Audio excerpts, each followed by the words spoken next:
So, ayun guys, magluluto ako ng Lucky Me. Ulam ko kasi kalayasan ko kahit na ulan.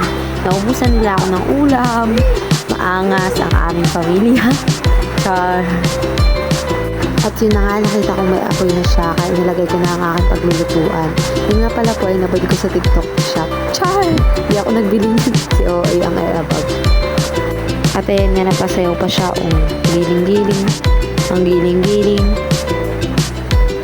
Habang naghihintay kumulo ang kanyang sinalang. Grabe ni si ate ko.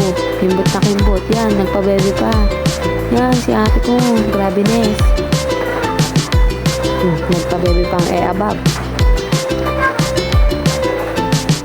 Pasensya na kayo guys. Naulan kasi dito sa amin. So, update ko na kayo pag kumulo na. Yan nga pala yung laki niya titlog. Tapos kumulo na ang aking pinainit na tubig. Lalagay ko na ang noodles. Nahirapan pa At sinaig ko pa. Sayang kasi mga guys. Alam niyo ba guys, paborito ko ang Lucky Me chicken na may egg. Paborito ko yun. Share ko lang. Pinagpatuloy ko ang aking ginagawa. Lalagay ko na din ang seasoning. Chicken noodles nga pala yung aking niluto. Yan, nilagay ko na.